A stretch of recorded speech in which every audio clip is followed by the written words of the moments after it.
And yeah, Rindenesh took over as number 44, which is the highest ranked Frenchman, and Manarino dropped down 5 spots. Oh no, this must have been this week. The live rankings showed that he fell down 5. Unless it was last week. And then you got Monfils at 51, and then Moutet at 55. So there's like 4 Frenchmen within like 10 ranking spots. But good morning. Great for great for Manarino. No one's interested today. It looks like everyone's lost interest. Good morning. Good morning.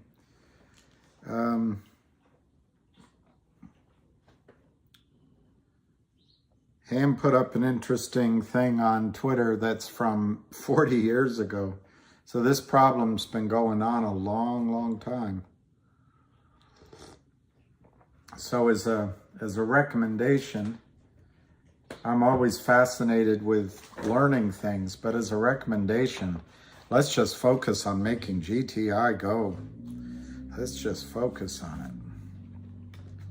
And then we can have our intellectual discussions. Hey, Al, Jolie. Hey, Linda.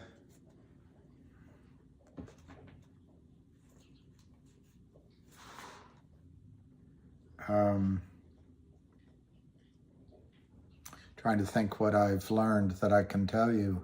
West Babylon. It's 9:23. Finger Hut is up 14 cents in the pre-market, but it looks like it's pretty calm. I was just talking with Ham earlier, and I thought maybe I should teach. He's said it to you. It's his. It's not me. It's him. It's not you. It's not me. It's you. It's not me. It's you. Bill, you're such a nice person. Dating is fun. Anyway, all sorts of things women tell you. When you buy calls in Finger, and let me see if there's any kind of price. Avid was saying yesterday that he purchased the November 10 calls. I don't know what he paid. But let's use that as an example. Right today, you could buy 10 of those for $1,000 or a little bit over $1,000. What Ham was telling me, which is what I want to relay to you, because it seems so natural, but maybe people don't think about it, is if you buy 10 of those calls at $1, well, it's $1.10, but let's say it's 85 cents to $1.10. Let's say you pay $1. And let's say Finger went up to 9 or 10 very quickly. Those might go to $2 or $2.50. So either you sell half of those, take your money off the table, or you sell them and you buy the next month a higher strike price with half the money. That way you're in. Or you buy this month. You could buy the 12s. As the stock goes up, they'll add other strike prices that'll be cheaper. Point is, as soon as it runs, take your original money off the table, and then the rest of your calls are in there for free. And that way, you're exposed. You can either keep half of your original position or sell that and buy twice as many or 3 times as many as of a higher strike price. And that way, you can't lose on the trade and you're exposed to the upside. Obviously, the risky part is right at the beginning. You need it to run up.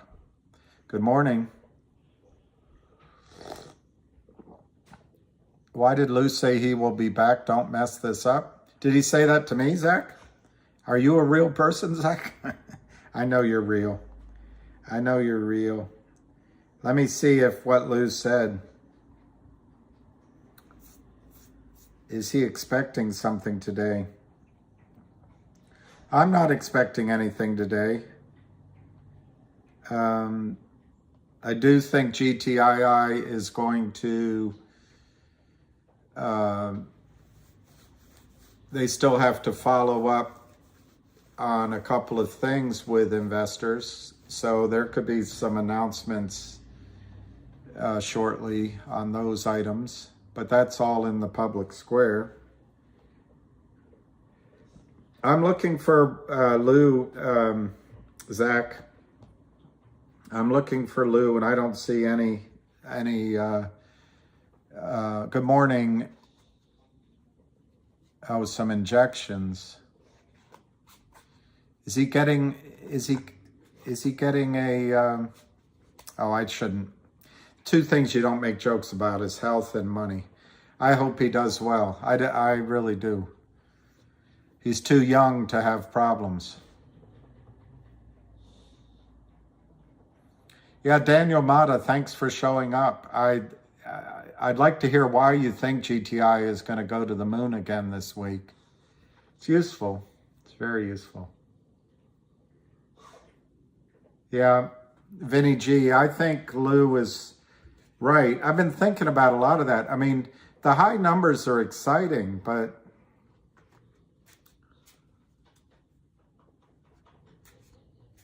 I agree with you, Vinny and Lou. You don't have to fly up near the sun like Icarus and his wings.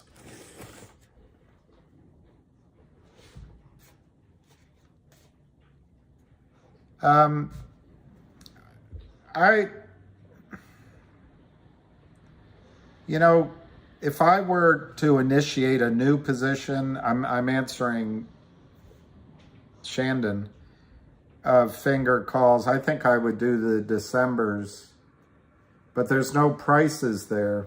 But it's all about your money. If you do the Novembers, there's no bid. We'll know here in a minute.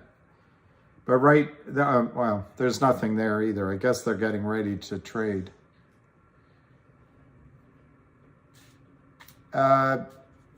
Lou, I think Lou's a pretty big deal to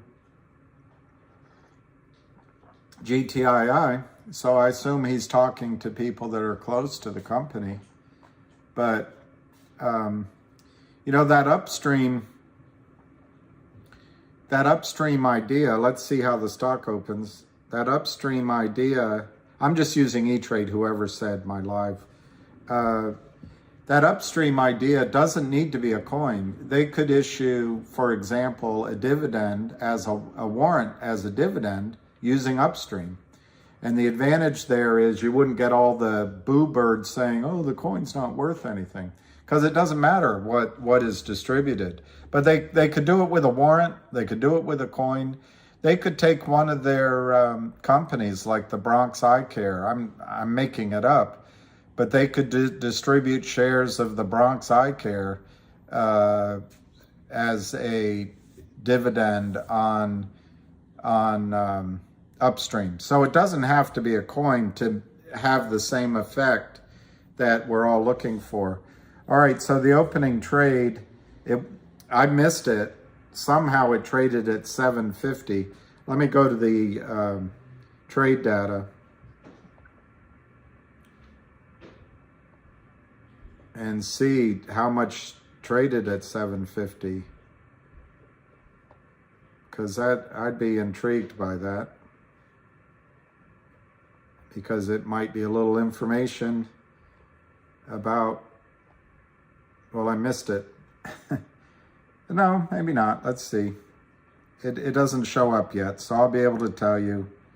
I'll be able to tell you in a little while how much. There it is. At 9:30.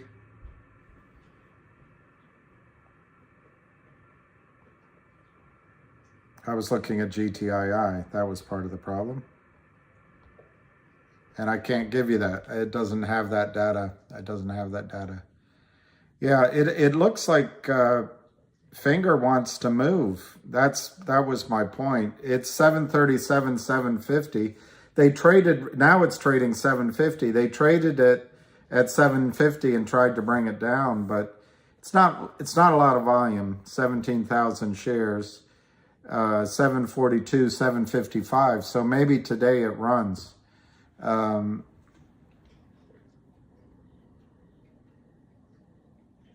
That's a good advice, Yamba Rumba.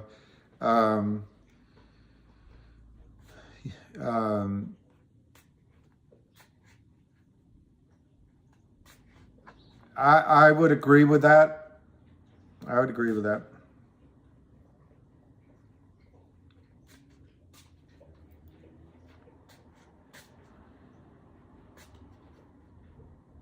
So are you saying GTII opened under 4? Let me see. Yeah, I don't know where it opened, but it's trading at $4 right now. It went down to 392, 409.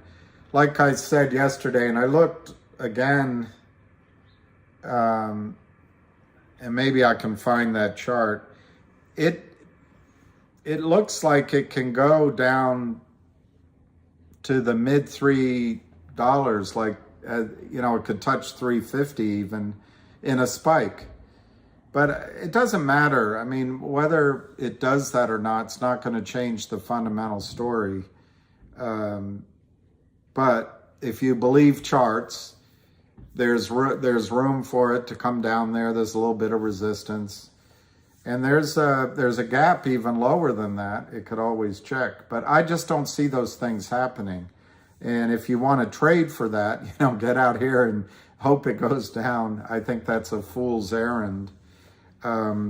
It's only 60,000 shares, 395 now, 395.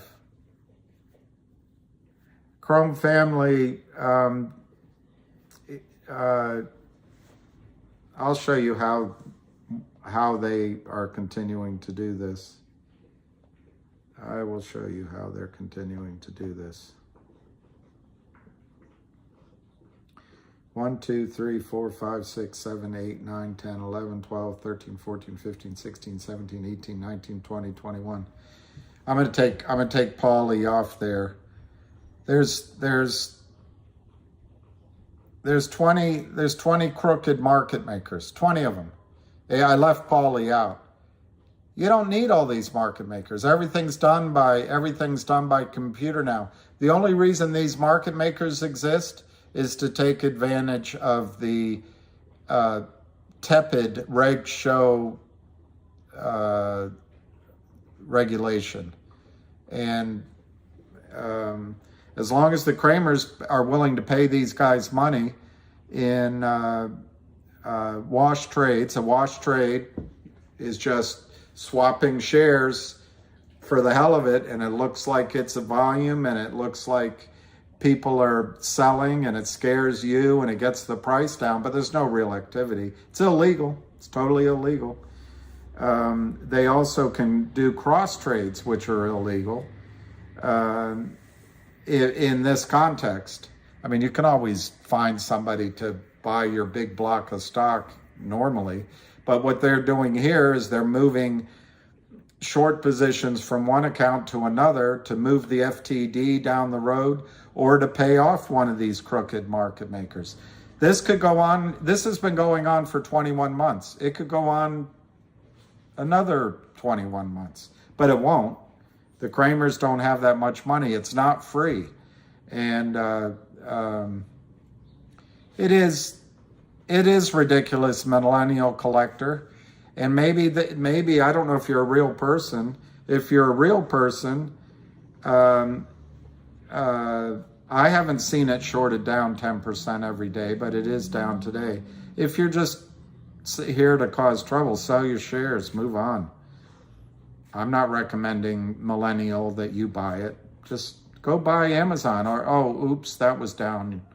Go buy Tesla, oh, that's down. Go buy, I don't know. I'm sure you have better ideas. That's directed at millennial, not anybody else. How do you know they don't have this kind of money? It's true. I guess you don't really. But if they had the money, and right now you're not buying, none of you are buying, we're watching it, and it's down 47. It's down 47 cents, 377. So I hope my 350 doesn't come right, but it could. We're not buying.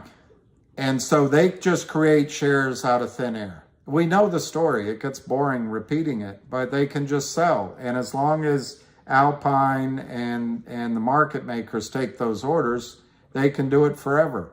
Now, it costs them money at the end of the day to cover that trade. And I would guess it's costing them 10 to 50,000 a day, depending on the day and the volume, to manage to bribe these market makers.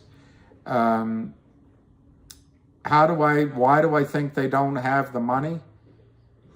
My opinion is if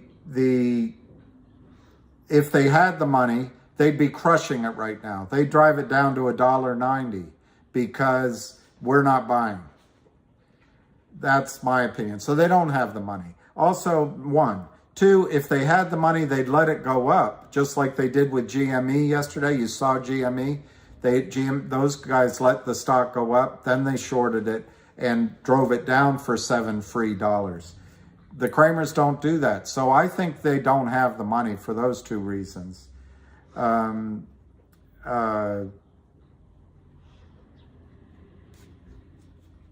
had a third one, but it skipped my feeble brain.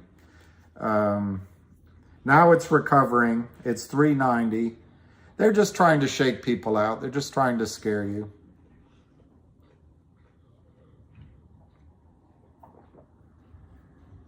Marzoff, I think it's a lot like, I never surfed. I did do body surfing until I nearly killed myself once in Hawaii. But it's like the wave pulling back, and then a huge one comes for the rip. And that's what's happening. And here it is recovering. We're now 395. So there's a professor. Yeah, stop loss hunting, goodwill hunting, and exactly, Matt. I think it's in. Look, these guys are not, as Ham always says, they're not your friend. And I just know it instinctively because I did so many trades. Don't use market orders and don't put stop losses in on this. They'll go down and collect them all. And then that's not even the Kramers covering. That's a market maker going down, getting those and making a quick trade. And most of these market makers, they couldn't afford to buy your house. They're just sitting there with 50 grand or 100 grand in day trading. And for some reason, Finra lets it happen. And for some reason, Congress, Maxine Waters, doesn't do anything about it.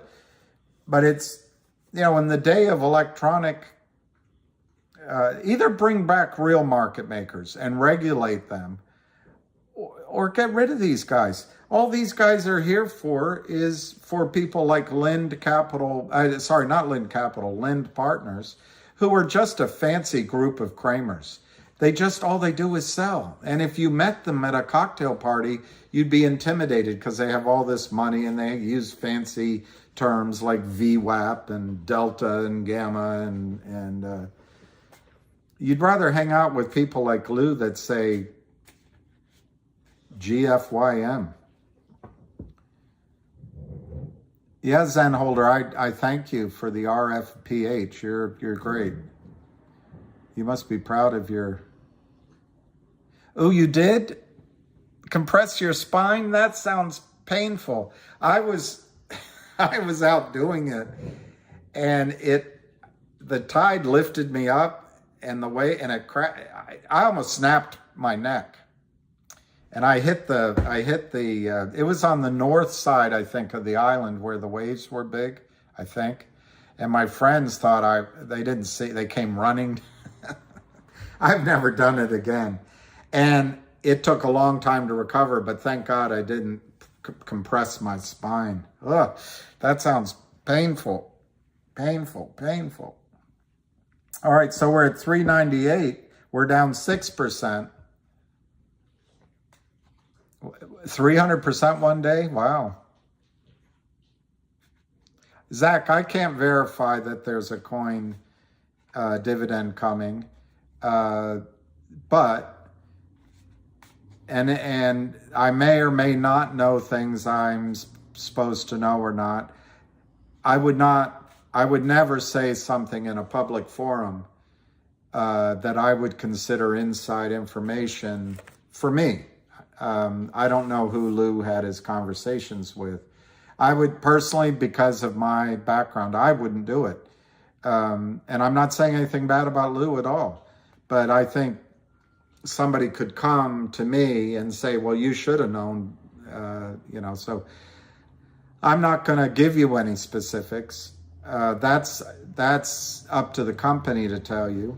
But just to repeat myself, many, many months ago, the company purchased a sort of an online crypto exchange where they could create a coin, and they announced it and they did it, or did the preparatory work for it.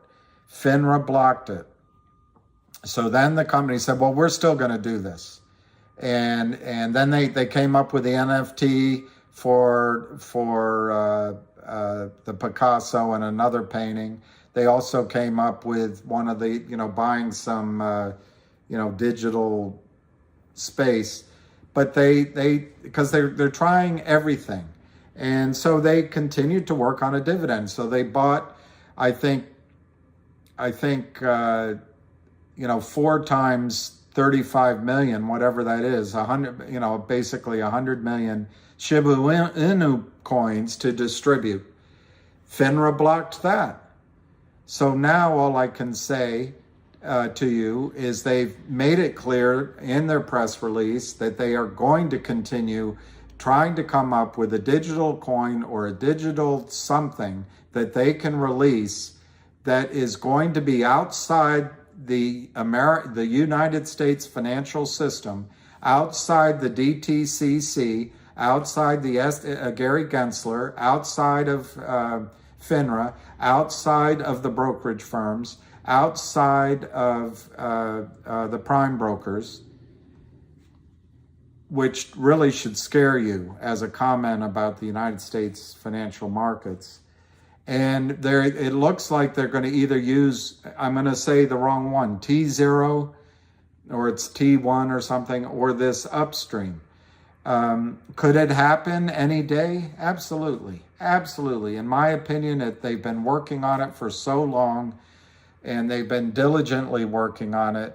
I would anticipate that a news about a digital coin or a digital something could happen at any time.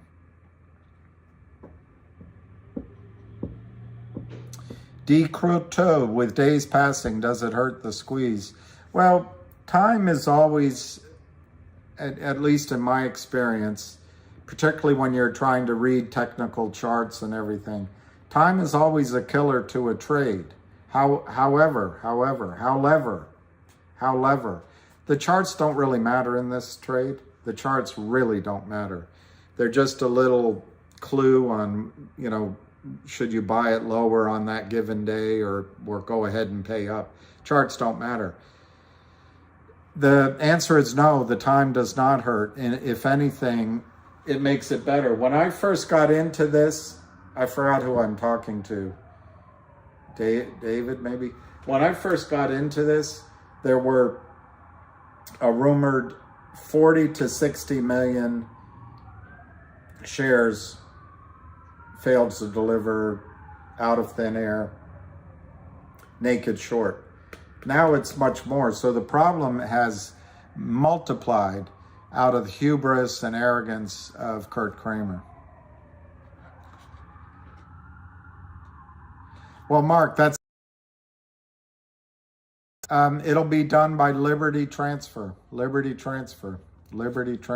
And then the brokerage firms will know about it. When I say outside of, I'm not saying it won't be, you won't get it in your brokerage accounts. What I'm saying is the it'll be away from, it's an attempt to get away from the DTCC and ultimately SED and Co.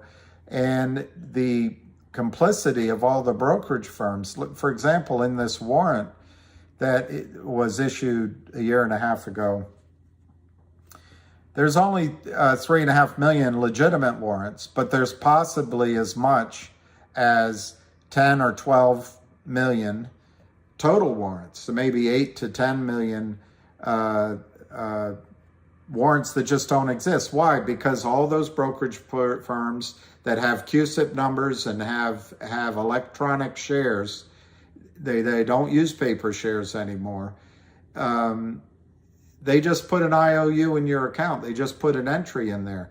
And they count, as I've used that example before of the movie with Jimmy Stewart, where, you know, you go put money in the savings alone. You know, they only keep reserves of maybe 10%. Eagle Bank here, which is one of the best banks, I think, in the country to put money in, because when I did some real estate with partners, which you should never do real estate with partners, and taking out loans, they would require leaving 10% of the loan in the firm. Why? Because they keep a 10% reserve based on what they lend out. That's higher than most banks. The point is, with these firms like Fidelity and TD Ameritrade and you make it up, they don't count on more than a handful of you guys ever exercising those warrants. Well, the warrants are now in the money. My understanding is the company has received quite a bit of exercises on those warrants, and that might be something that they make an announcement about. Who knows? But it's great news. They've brought in millions of dollars, so they don't need to worry about financing. But also, as the legitimate warrants, which are run through Liberty Transfer, get done, it causes Fidelity and Ameritrade and E-Trade to have these fake, phony, false. It's what's so hard for all of you to understand. All of you, if you can remember that scene in The Big Short, where that kind of cocky, likable, arrogant guy came in to see, is his name Mark Brum? That team that sat around that guy that had depression and was really super smart, skeptical. Well, the one character says to him, because one of the other tough guy asked a question, and Brum said to him, see, you still believe in the system. You still believe in the system. And I think all of us have a hard time understanding just how rotten to the core the United States financial system is. And what is in people's accounts for the warrants that were issued a year and a half ago, where the shares are fake, every one of these shares got bought by you. You put up your money. What's in the account? It's just an IOU. It's an electronic number. Fidelity, TD Ameritrade they went along with the fiction, with the lie of the Kramers that, oh, okay, we'll just put these in the account. We've got the CUSIP number. We've got the amount of shares. We have the client's money. They're not going to sell it. We don't need it. You know, maybe 5% of these will trade, 10%. We can handle that. It's not a big risk factor to our firm. Most of these people just leave these shares in their account, much like Eagle Bank with 10% of the money in their vaults. It's the same concept. And Fidelity and TD, they never expected to get caught. So the reason that GTII is going supra system, I don't know how to say it, outside, above the system, is to try to force a count of 52 cards. of 50 million shares or 35 million shares that are real. Make Fidelity come up with the real shares. And then the brokerage firms all try to scramble for real shares all at the same time. Basically, like Eagle Bank, it's like everyone asking for their money out of Eagle Bank at the same time. You know, $1 billion, but there's only $100 million in reserve. What we're trying to do here is to get everyone, all the brokerage firms, to ask for 170 million shares at the same time, as there's only 40 million shares in the DTCC. That's what will cause your squeeze. That's what's happening.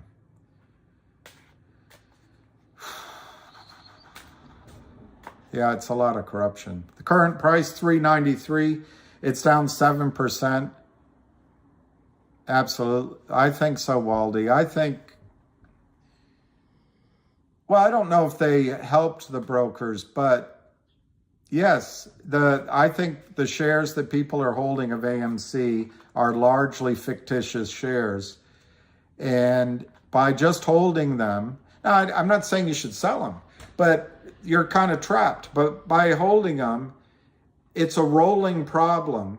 And Ken Griffin and whoever, Virtue and Cohen, whoever's in it, they can just start eating away, nibbling at the problem.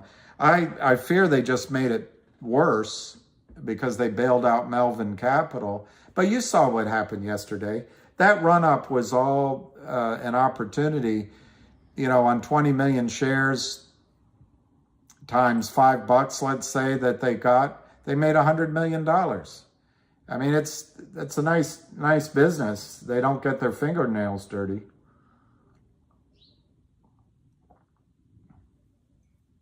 That's true. Don't trumpet any of your moves. But guys, I really don't think here it's going to matter if Kurt Kramer knows that you want to sell your stock at $297.50 or that you want to sell stock at, you know, $800 even. It's not going to matter. By the time the squeeze happens, Kurt is going to have nothing to say about it. The buy will be in the error account, and it will be like a rocket. Now, once it starts getting up there, new players will come in. And at that time, you probably don't want to talk about your numbers because let's say Virtue comes in. I'm making up. Let's say the stock goes to $3,500 a share. Total fantasy land, but let's just say that happens. Virtue or one of those guys. Remember, they have unlimited checkbooks, courtesy, printing presses, courtesy of Gary Gensler. They can just create intraday as many shares as they want to sell it down, just like they did with GME yesterday. With GME, I don't know the numbers, but I would imagine that a great number of those shares were just created out of thin air intraday. They didn't exist. They cover them, and no one's the wiser. So it's just depressing. No, I don't think Republicans will do anything about it.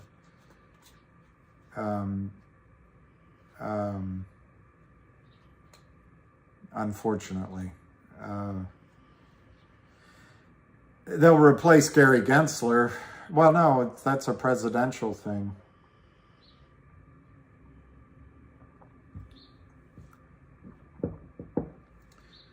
You know, the person I get that Elizabeth Warren wrote a book and wrote about credit cards and banks and bankruptcy law. She went up to see Ted Kennedy with her passion, and he backed her, and she became part of Obama's CFTC, you know, the Consumer Credit Bureau, the head of that. But I'm surprised she doesn't do the work on this issue. Someday, the pillars of our financial system will fall, and they'll point at you and me. They won't point at Ken Griffin, but or Gary Gensler. He'll be protected. They'll point at Alpine Securities. They'll point at Kurt Kramer's of the world, but they won't point at Goldman Sachs. It's just, yeah, your dad, that's a good point. They might have to print a lot of money. So when I get depressed about it, talking about it, and it's so hard, I don't blame you, by the way. Everyone that asks questions, and if I look frustrated, I don't mean to be. I sat at dinner with one of my friends at my old office who was a contemporary of mine, and he still does big numbers. I, frankly, anyway, I won't talk about myself, but I discussed all of this with him, and he traded Finra. He got out. He's a Morgan Stanley broker. He traded some GTII. He sold out for a profit. And I was saying, well, I still think it's going to run, and I explained it. He said, oh, they don't do that. They don't do that. I've never heard of that. They don't do that kind of shorting. Oh, come on. I've never heard of that. Well, that's how professionals on Wall Street see it. And so it's really hard concepts, and I don't blame you guys for fighting back against even me telling you the concepts, because it's so contradictory to what you would think regulatory bodies and firms that you trust your money with would do or let happen. Anyway, GTII is having a rally, 414. Lucky. No, he looks quite peaceable this morning. We had a long walk, and unfortunately, 414. Unfortunately, he's one thing about Lucky and that breed. He always tries to please me. He always tries to make sure he's doing the right thing. Ever since he was a little dog. It's one thing I noticed about him. But if I look down and he catches my eye, he speeds up. But the fact is, he's walking really slowly. So I worry that he's going to have to go to the home. Yeah, Zen Holder, I agree with you. And he is a good boy. We're all going to have to rise up against this. And it'll be you can use another example. It's pitchforks, and it's the King Louis. Yeah, Mark, when I got in the business way, way long ago, everyone had paper certificates. And when I left the business, you still got paper certificates, and you had to have them signature. It was called a medallion on the back. You had to get it signed to make it currency in the in the trading system. I own shares that I put, 12 years ago, I bought on a private offering. I put 75 grand in a stock, 300,000 shares. I'm just going to do it by memory. I think I own 3%. Or 2.9. Anyway, let's just call it 3% of the company at that time. Since then, it's a great company. They've been shorted to oblivion too, although they're fighting back. And it's a real company. But they did the reverse merger, the reverse split, and then they being the short sellers, sell it back down. So now I have 30,000 shares, which means a new stock certificate. And I only own about 0.001% of the company now. So in the market, my 75 grand a decade later is worth about 12 grand. But as a percentage of the company, I've been squeezed all the way down. But the real bear about it, I'd like to take that tax loss. I spent months on it and phone calls and frustration and calling is it CompuServe, CompUData, CompuSure, calling the company, trying to get help all over the place. I cannot get my stock certificate back in the system. Nobody will take it. E-Trade won't take it. I couldn't take it to Morgan Stanley, and I have one other small account. Nobody will take the certificate. Then you have to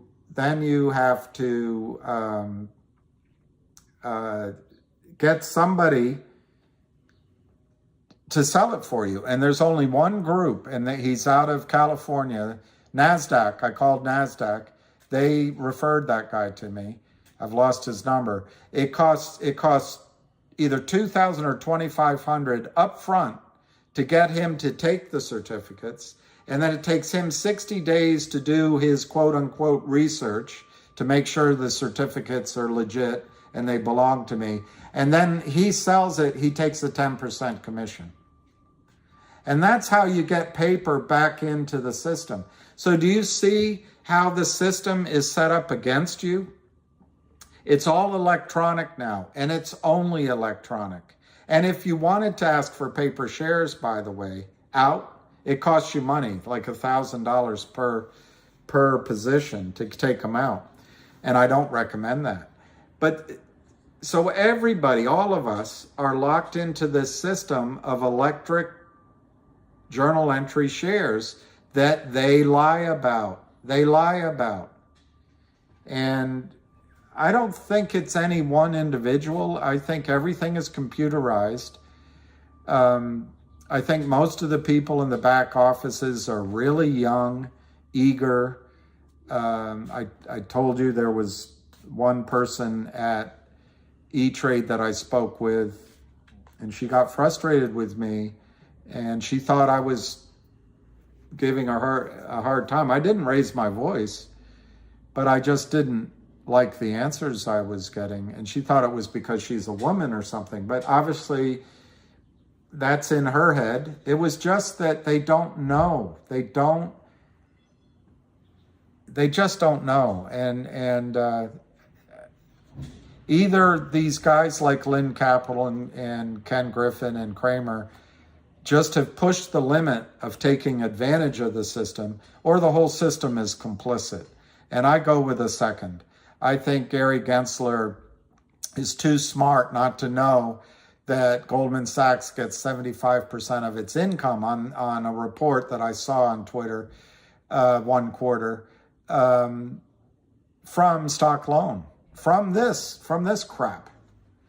All right, 409. Yeah, volume looks great. 409. Last trade, 409. Volume is 409,000. 405 to 408.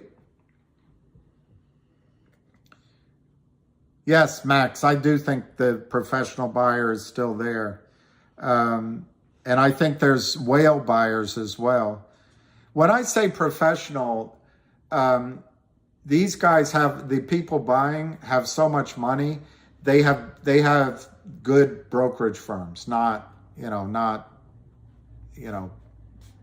don't want to say that there's a bad firm out there, but so there's a trading desk or a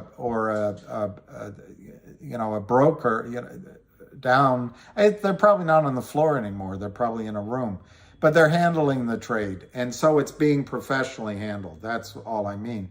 And yes, I think there is still a professional buyer in there.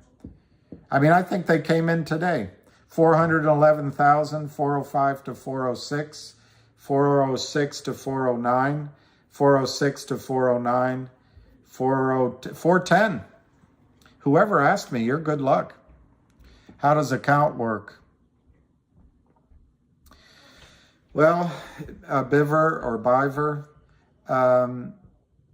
Yeah, people are learning too, Matt. Yeah. And look, Kurt Kramer never expected all of you to hold together. As frustrating as it is, as much. Sometimes there's some tension back and forth, sort of a ragtag, motley crew of fighters. Everybody's hung in, and everyone's shown good grace to other people, mostly.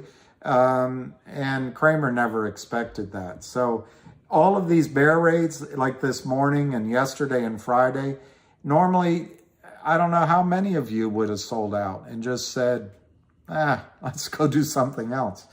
So yeah, I agree. I think in a way, we've all become more professional, all of us.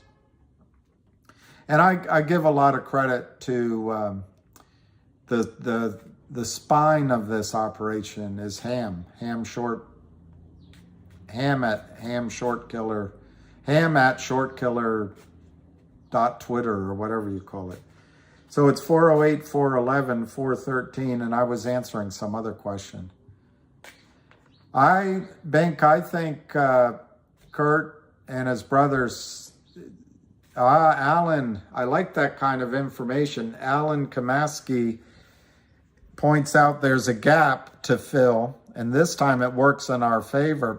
The count at 424. I've heard that Kurt and Seth are avoiding phone calls from some pretty important honchos. I get that third party. All right, they just quickly knocked it down to 4, but it's not a lot of volume. It's 427,000 shares. Okay, the count, Biver. I don't have a copy here, but you can go on their website and find it. But for the dividend of Shibu Inu coins, I can't pronounce that, where they were going to distribute 4 Shibu Inu coins for each share. The company online contacted by press release all shareholders, asking that shareholders fill out a form saying, I own 350 shares at Fidelity. And here's a copy of my statement as of last month. It was an affidavit with a signature. They did that and they collected that. Finra originally said that's not good enough. One of the delaying tactics was you have to send a letter, physical mail, slow mail, not just email, not just press release. You have to send a letter to everybody's address. So they did that. And that took another 6 weeks. But the count was still as of whatever the original date was. The count happened. And everyone got upset. Release the count, tell us what it is. Well, you can't do that. What the company did is notify Finra that the DTC, I'm extrapolating. What they said, you can read the press release. They said that there are anomalies in the share count that they have through Liberty Transfer and what's showing in clients' accounts. I don't remember the exact wording. But basically, they were telling Finra, there's fewer shares at the DTCC, the real ones, than what's clients are saying are recorded in their brokerage accounts. So they had a count. Now, Finra ultimately denied approval of the Shiba Inu coin. Now, you can come to your own conclusion as to why. But to a guy like me, I would think Finra realizes they saw the count. Hey, Ameritrade shows 12 million shares in their client accounts, but the DTCC only shows 2 million. This is going to be a huge problem. We better not approve this coin. That's what I think happened. Oh, I want to see those gaps.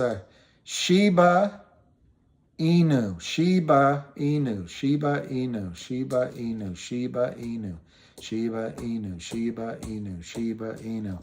401, it's still only 431,000. T. Wood, I think you're not a legit person, but I have no expectation, no knowledge of when, quote, the coin will go in play. I spent quite a bit of time earlier explaining that it could be a digital anything. They could create, digital,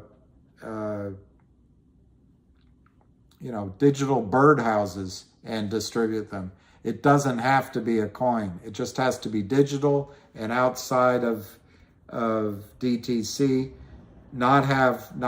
Preferably not have a CUSIP number, and it could be a distribution of one of their privately held companies. It could be a distribution.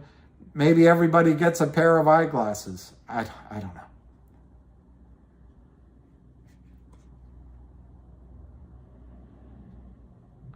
All right, T. Wood.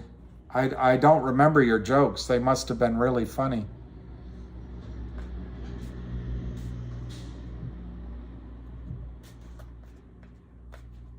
Hey, noblesse oblige. We're at 4025. 4025.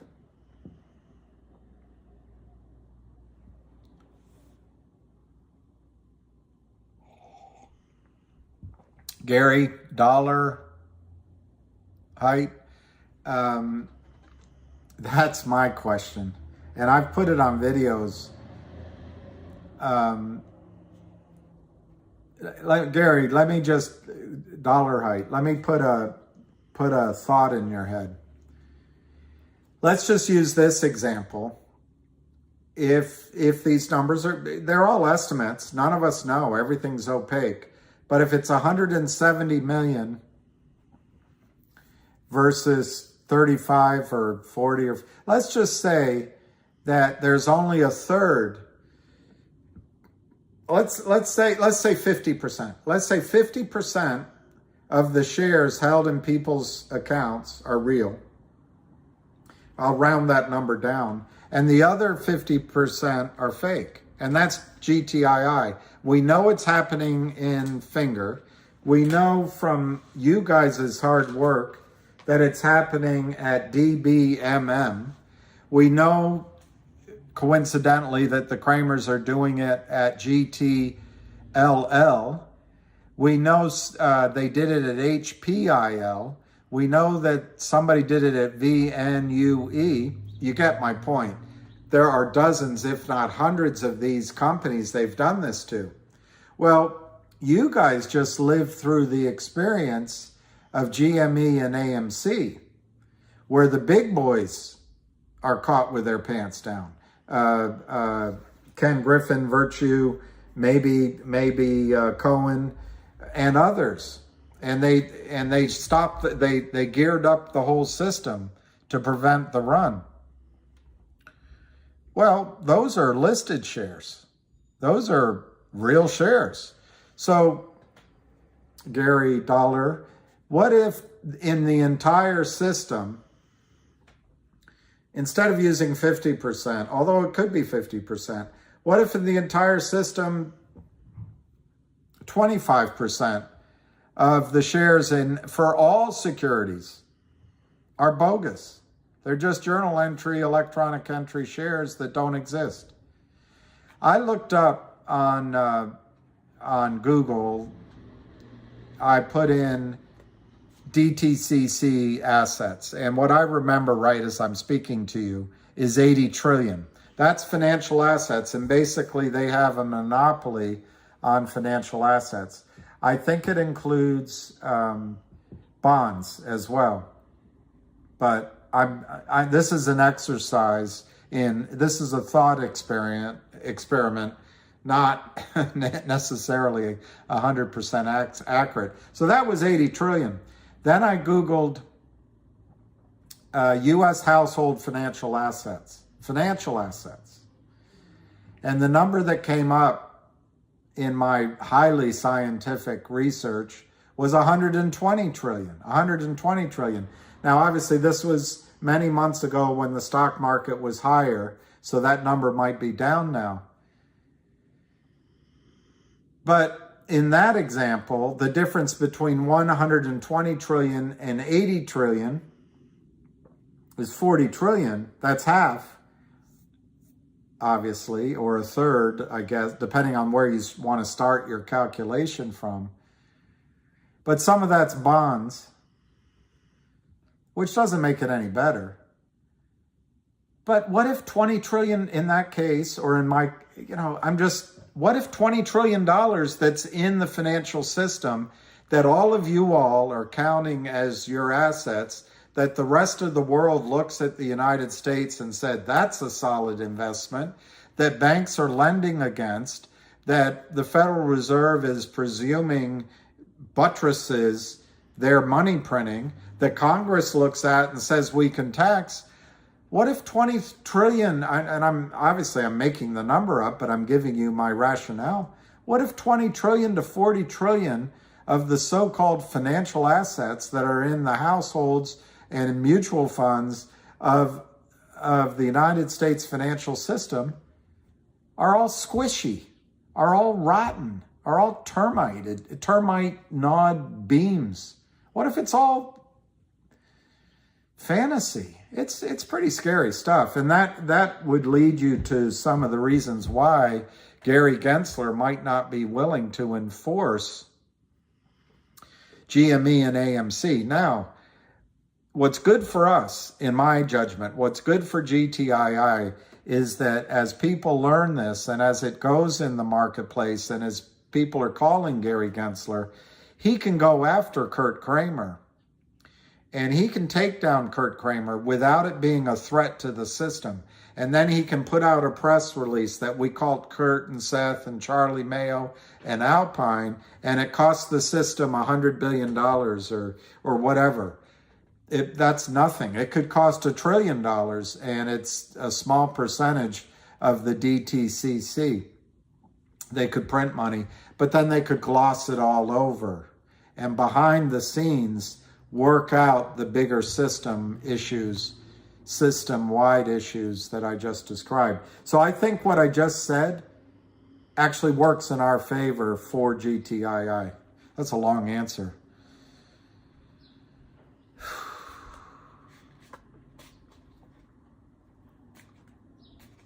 And Pawn Stars. I used to like watching Pawn Stars.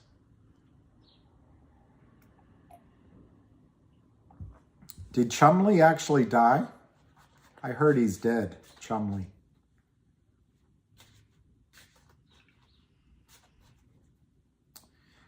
How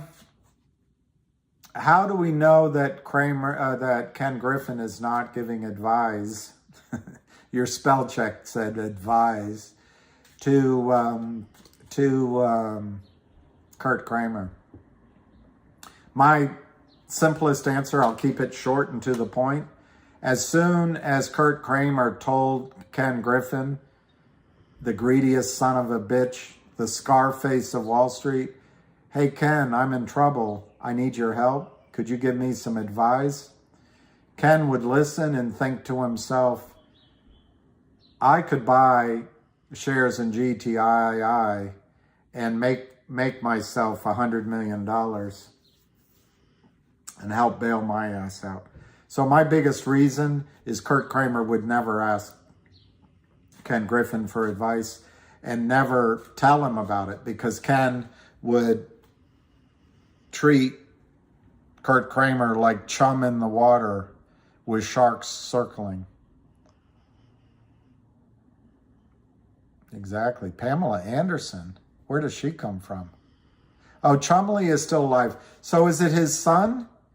Or is it the grandfather? Somebody died. Oh, Chumley got arrested. Chumley got arrested, maybe. You're welcome. It was the shortest answer of the day, which... So clean it could be. Can remember Pat Byrne made the admonition that Citadel Securities is the Federal Reserve. And it's quite possible that the Federal Reserve knows what's going on system-wide, and through Ken Griffin is keeping Ken Griffin apprised. But I personally think Ken Griffin has much bigger issues. And Kurt Kramer, he's a peon. he's you know that scene in Goodfellas when all the made men are sitting around and the jerks are over on the sidewalk? He's just Kurt Kramer is a guy that hustles washing your windshield while you're stuck in traffic, while the rest of the criminals are the made men. He's even a lowlife in the pecking order of the criminals on Wall Street, in my judgment. It's all my judgment. 398, unfortunately, 398, 399, but only 477,000 shares. It is so orderly. So to answer someone else, it looks like there's a whale in there. It looks like there's professional buying, and maybe it's all of us. But this trading today, 4 is just a number. 4 is just a number. This trading is fantastic today. And, you know, from the weekend when I looked at the chart, and I'm not a chartist, I really could see where the stock had some weakness down. I hated to say it yesterday, but down almost to 350. And right as I was talking to you, it went down, and this morning it went down. All it has to do is just go down briefly and come back up, and it's done its, you know, it's drawing part of the chart. So I think this is terrific today. Yesterday, today, Friday. They tried a bear raid on Friday. It went nowhere. They tried a bear raid yesterday. It went nowhere. They tried one this morning. It went nowhere. And the more they do this backing and filling at these lower numbers, man, it strengthens the chart. I can't wait to see Avid draw a triangle of some kind, but a pennant. But this gets rid of the one concern I also had on one of Avid's charts, was this pennant, this upward triangle, which, believe it or not, is usually bearish, downward long. And you could look at GTII's chart. For months, they drove the stock down, and you could draw a descending triangle, or whatever you want to call it. And when it broke out, it went like a mofo. And so it's good. This action is obfuscating that slight upward lean. So this is all good, I'm telling you. I am really happy with what's happening in the stock price and the trading. It gives you a chance, I've told you for so long, for new people and even for you, it gives people, if they're so inclined, to buy, it's not advice, to buy shares while Kramer is selling it. And I think this sets up for just a dramatic move. And we don't know when the rubber band is gonna go in the other direction. We just don't know. But the velocity to the upside, it's going to be exciting. Yeah, I wish my paper account was real. How to insure more than 250,000? I don't think you can trust the FDIC or any of the insurances on the SIPC and all that. They'll run out in a crisis. They'll run out of that money, and any of the shares you have in, any money you have in banks is actually a loan back to you. So if there's a crisis, they'll take your money. And in a lawsuit, they'll take your stocks, and then they'll sort it out later. Banks come first. I told you the other day, the new Prime Minister of the UK is Goldman Sachs. Isn't it odd they got Truscott to resign after Bank of England gave up the ghost? I think it was, I told you to remember the day, it'll go in history. I think it was September 28th when all hell broke loose in the Bank of England and the gilt markets. And they put in a Goldman Sachs guy. It's just Goldman Sachs protecting themselves. Yeah, fingers down 10 cents at 7.25. So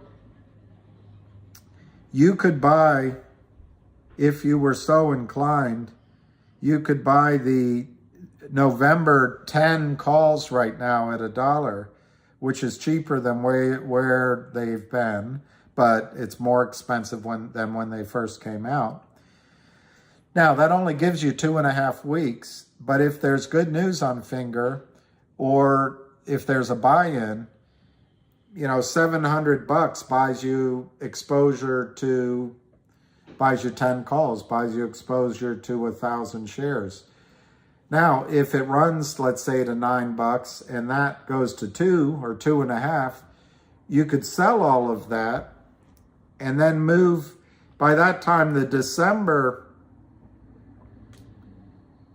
10s, for example, are $1.40. But by that time, they would have December 13s or 14s. You could take your original money off the table and buy whichever strike price is worth 10, and then you have exposure to 10 calls or 1,000 shares for free. And the time to buy calls is when the stock has pulled back. It's very low volume. It's 73,000 shares on Finger, 65,000. So it's 73,000. It's 714 to 719. What are the risks in Finger?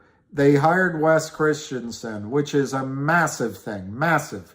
And if I were one of the parallel shorts with Lind Capital, I'd be covering my shares. But last night I pulled down, I didn't print it out, it's massive. It's dense, it's complicated. The promissory note that Finger signed to Lind is so complicated. The handcuffs are so frustrating, and the penalties, and it's just a crappy note. They wouldn't have listened to me. But when I talk to my corporate clients, I say, don't sign it. And I would have told them not to sign that. But I mean, if, for example, it's for 4.8 million, but they got a discount, Lind did, so they only gave 4 million. So they got a 20% discount off the note right away. They only gave 4 million to Finger, and then it has conversion features that are onerous, and what's the other thing that I noticed? Anyway, bottom line, Wes could get in there and be in negotiation with Finger and LIND. I think it's going to take weeks, if not months. And Wes is after the short sellers. But you could see a settlement in the case of Finger. I don't think it's going to happen. But I'm just telling you, what are the risks? You could see a settlement. You know, it'll be good. If you own stock, it'll be good because there'll be a ton of cash in Finger.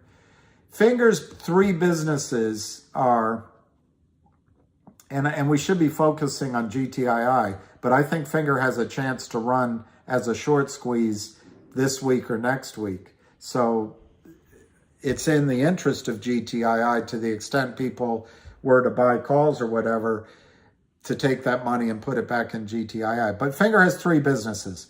One is they get to buy, and I think they're one of 3 companies that have the license to do it. I think one is Alibaba, or used to be, and one is, it's so long ago since I studied it. It's either China Telecom or they buy the minutes from China Telecom. But they're able to buy the top-up minutes. Here in the States, we don't do it. But if you're in the UK or if you're overseas, people top up their minutes. And you buy them at a discount. Finger does. And they buy massive amounts of minutes at a discount. And they're, like I say, they're one of 3 companies that can do it. And then they sell it at the total price. So they get a guaranteed return. I forget if it's 8% or 15% on that money, but they keep rolling it and rolling it. And it's massive revenue numbers. It's safer than clipping your coupons on Exxon and taking them to the bank back when. So that's one of their business, and it's huge. It is huge. You got 1 billion people owning phones in China. It is a massive source of business. The only limiting factor to them is having the capital to go buy the minutes, so then they can flip the minutes for whatever it is, 8 or 15%. It's just a brilliant, no-brainer business. That's one of the things that Finra does. The second thing that Finra does is insurance. And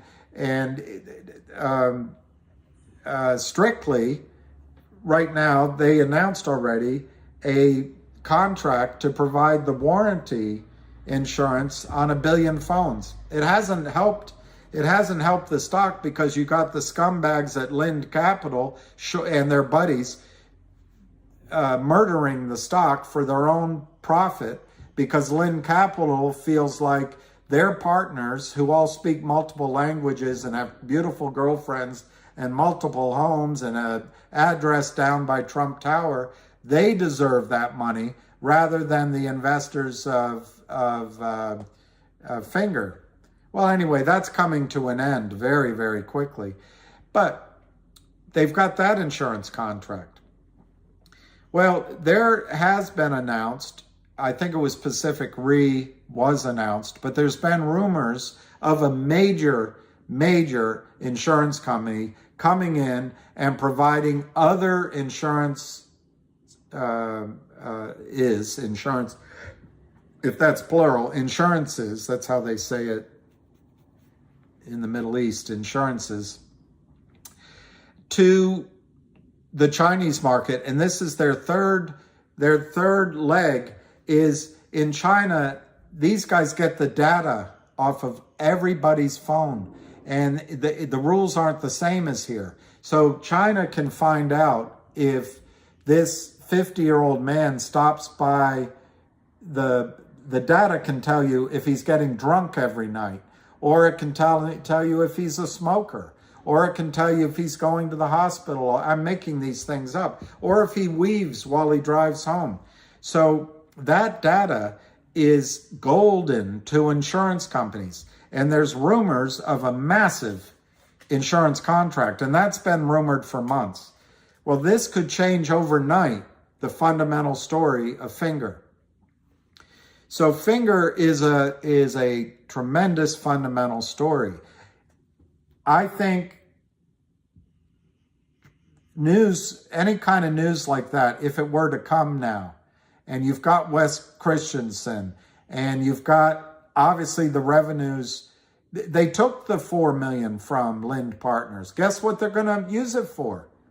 I guarantee you, they're using it to go buy minutes, because that's their business model. Go buy minutes and roll it. And I don't remember the number that they were using for minutes before, but it wasn't very much. It wasn't very much. I would hazard to say they were using less than $1 million or so to go buy minutes, but I don't know the number. But the point is, with the extra money, they can go buy the minutes and roll minutes over and over again. As quickly as the consumer buys minutes, they bring in money, they go buy more discounted minutes, and they do it over and over and over and over again. And they're one of 3 companies. So anyway, enough on Finra.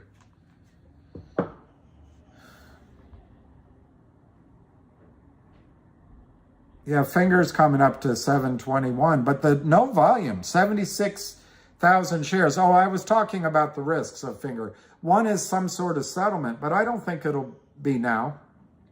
The other is, I bet the people that shorted alongside of Finra are not doing anything yet, because they bet their buddies at LIND wrote a contract that could destroy Finra. And it's taking them a while to process that maybe that's not going to happen. That's one reason I can think of why they haven't covered yet. I thought Finra would melt up yesterday. The other thing on the other risk, is NASDAQ. You know, the gamemanship that the funds did yesterday with GME, I expect that to come in at Finra at some point. But I don't know if it comes in at $10, $50, $100, $300. They have, this number is high for GTII, but Finra has, I forget the number, 111 million shares FTD. There's only 3 to 4 million in the real float. There's only 3 to 4 million. And if reading the document last night, I spent about half hour, 45 minutes. I didn't write any notes. But to my calculation, the most shares that Lind, L-I-N-D partners can end up with is just a few millions. It's like, and it'll be a settlement now. It won't be based on this contract, and it'll take months. But I don't think it could be more than, I'm trying to do it by memory, maybe 3 to 5 million shares, including the warrants. I'll try to do a calculation when I have time. But my point is, it will not, they still have to buy 100 million shares. And anyway. Hey, Bink, I'm glad you're cracking up, Bink. I'm glad you're cracking up. I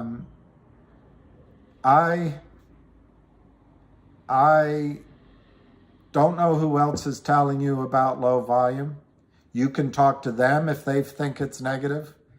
In my judgment, and I've got white hair, which means I've got losses to prove it, I think when a stock pulls back that's in the middle of a potentially life-changing event, which is a short squeeze, and you've got boys in trouble, and they're trying to cause a panic to the downside, and they're trying to do a bear raid, in my judgment, low volume is excellent. That's my opinion.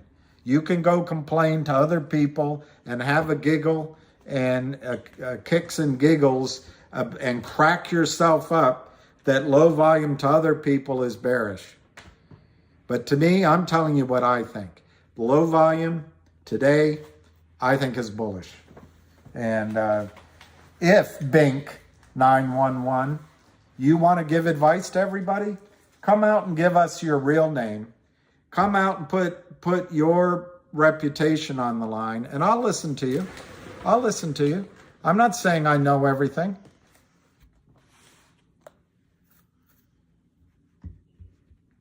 I wish I knew more. Yeah, wisdom. I think it's bullish.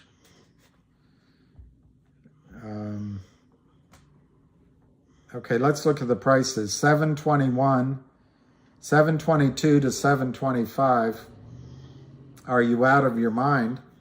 Yesterday, Ham mentioned CRTD. It's not doing it. It's 50 cents. Ham mentioned MMTLP.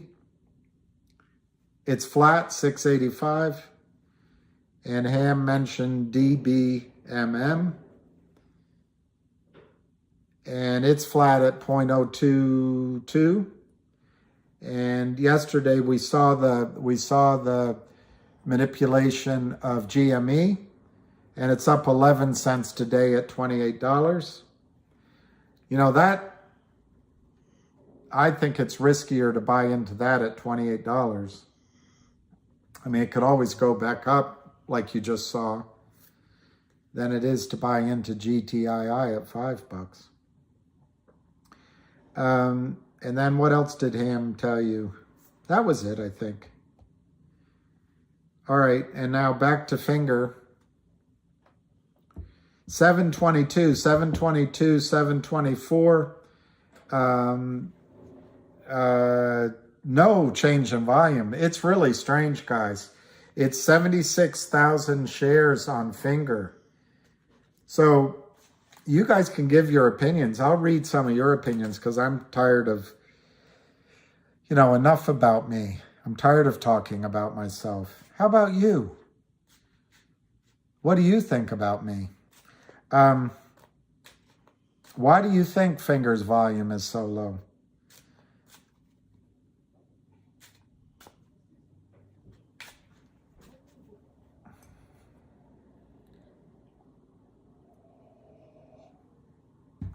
Jay Zans, I love that. Yeah, it could be the fail to deliver charts. It could be that I looked it up this morning again. Oh, I can read it to you. I can read it to you because I took a picture of it. And they probably set up a special account for this trade. But according to the last filing, which I don't think I can tell you that. I guess I can. This is as of the first quarter of this year. Lind Partners had a private equity fund called Lind Global Fund 2 LP, which I'm telling you, this is the only thing they know how to do. They had assets under management of 53 million at the end of the first quarter. They had sold 23 million of that. So I think what it meant, the way I read it, is they had 73, but they took 23 out, leaving 53. That's how I read it. It's all public information. You can look it up. Then they had Lind Global Macro Fund, which has almost 86 million in it, but they took out 37.5 million. So then and those are both PE funds, private equity. They have a hedge fund called the Australian Special Opportunity Fund, which has assets under management of 7 million, but they sold 11 million. So in a situation like what the Kramers do, or Lind has done, they drive a stock down, they take the original money back and give it to their investors and pay themselves, go buy some jewelry for their wives. Unless they're a woman, they buy cigars for their husband. And then they had the Canadian Special Opportunity Fund, which had 1.7 million in assets, and they took 1 million out of that. So the idea is, I bet they started another fund for Finger. The idea is they raise some money, maybe $4 million, $5 million, give it to Finger, and then they're hoping to get some of that money back by destroying the stock price, and in their multiple of accounts taking money. Or they've got a scheme with their buddies around the street where everyone's shorting, and then they pay each other behind, sub rosa. Anyway, my point in reading all of that, here it is. I don't remember this. I got it on either their website or just Googling them, assets under management. So you can find it. But anyway, my point is, and I think they have a wealthy Australian as one of their associates, which maybe he's an investor. But they've got roughly $140 million as of the first quarter under management. So they have money to lose. And one reason it might not be trading is their partners said, guys, don't make the problem worse. How are we going to get out of this? And they may be on the phone to the company. I guarantee you they're on the phone to Michael Shen saying, we'll give you $50 million if you just let us off the hook. Or, well, first they're being bullies, as is their wont, and they're using their lawyers in the document. Well, Finger just says, talk to Wes. Wes, the lawyers are talking, so now they might be negotiating something. Maybe the partners are waiting for that. But I'll tell you what, when lawyers get involved, investors are calling, there's threats of lawsuits, you stop short selling. You stop short selling. And that's what it's telling me. They're not short selling anymore. They're not doing it. And maybe some of the market makers are doing some shenanigans, But I would guess, I forget this, was it John Easton or something? The prim and proper founder of this organization, Jeff Easton. I bet Jeff Easton is getting a bunch of phone calls saying, hey, how are we going to get paid for our shorts? We're feeling vulnerable here. And so anyway, I think Finger's you're going to suddenly see it up $2 or $3, $4, $5, $10. And yes, to Binky Poo. I think low volume is excellent. I think it shows that the selling is drying up, and I think it's the eye of the storm. What's the question, Luna, Jennifer? I think Lou should slow down.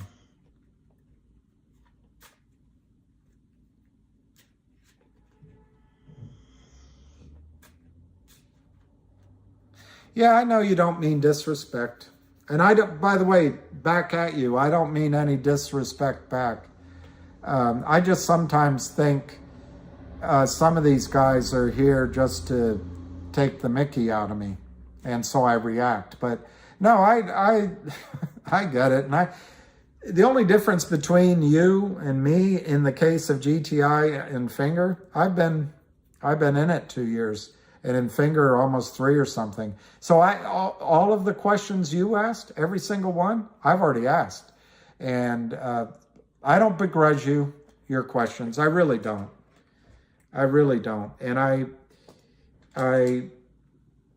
only react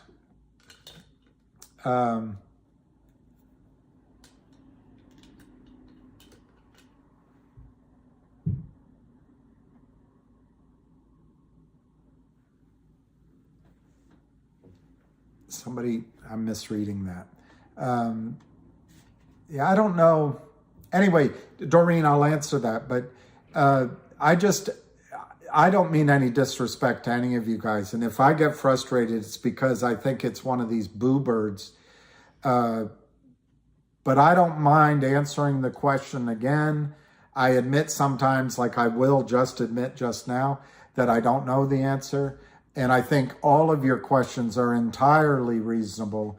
And frankly, in many of these cases, you shouldn't even have to ask the question. It makes such a statement about our financial system that you even have to ask the question. I'm on each and every one of you's side, and I really don't mind. I really don't mind. Now, somebody, and I do think Lou knows what he's doing. Somebody asked me something just now. The book. I don't know what an order book is. I know what an order book, when you're doing syndicate, which I've done a lot of, or when you're raising money in a quasi iBank type way, you have an order book and you soft circle orders and then you hard circle ones. And that's an order book for an IPO or a secondary. I know that definition. Possibly in the old days when you had real market makers who really had to put their whole firm on the line, you might be talking about the order book that they, all those, you see that bald guy on the news?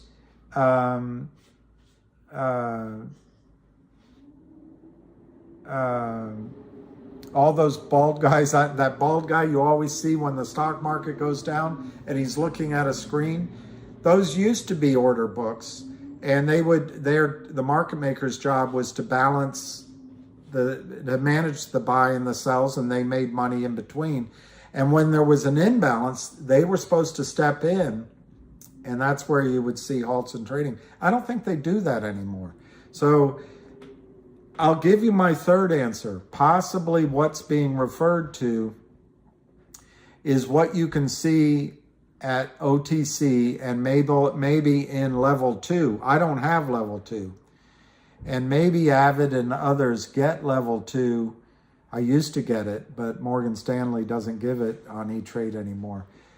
It might be just pointing out the bid and the ask on level 2 and you can see who the bids are, and you can see who the lower bids are, and then you can see the offers on the way up. And that might be what they're referring to as the order book. And if it's missing, that's a pretty good sign of trouble in GTI land.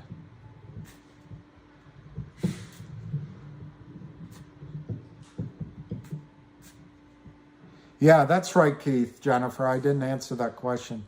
It'll, more than exposing, yes, Keith's right. It'll expose the shares in the count.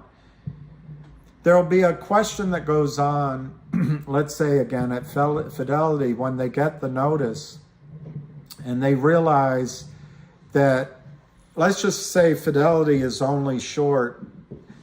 Let's say Fidelity only has 500,000 shares of GTII in its accounts that are fake or IOUs. And they say, you know what? Let's go buy that in. Let's go buy 500,000 shares before the record date. They'll have about 8 days to do that. Let's go buy that, and then we don't have a problem. Let's leave the problem for Ameritrade and for the rest. And they'll do it in their error account.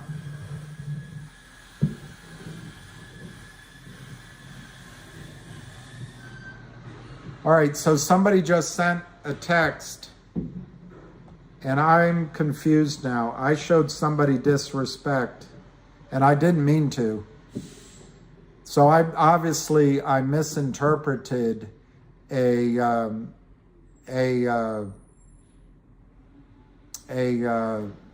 thing here, and I apologize. And now I don't even know which one it was. Let me see if there's any record of what it was. I don't know which thing I showed disrespect for. All I can do is sincerely apologize. Oh, it says, all right, so you were just pointing out what other people were saying to me. I apologize completely. I really did. This is a good guy. So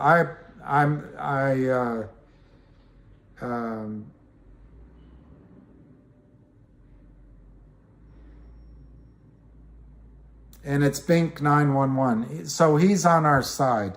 I apologize, Bink. I thought you were one of the jerks, and so I apologize for that. I really don't mean to sow any disrespect or ill will amongst anybody or anyone. And if it makes me look foolish, I'd rather look foolish than be disrespectful to any of you. I really mean that. Well, I've done it. I have a friend that I don't know that he had the greatest luck with women, but he's been married a long time, and he would give me advice, and he's a good man, but he'd say, don't complain, don't explain when it comes to women. And I assume it's the same here. He would say, never apologize. I don't know how you insure Kiplini 3 more than 250, and I wouldn't trust 250 either. I put up here before the Art Museum of the Americas because you can become a member of the credit union. But I think about that, and I guess my answer to you would be to open accounts with organizations that are not the big. I know it's hard for tax and record keeping, but think of the companies that got in trouble in the last financial crisis. You know, they took out Bear Stearns, they took out Shearson Lehman, but Merrill Lynch almost went out of business. Goldman Sachs was on the verge. Goldman became a bank. Morgan Stanley even was in trouble. Wells Fargo was bought out. So my point is, these big institutions that have exposure to derivatives, which they want you, and the amount of derivatives in the world are even more than they were in 2008. It's like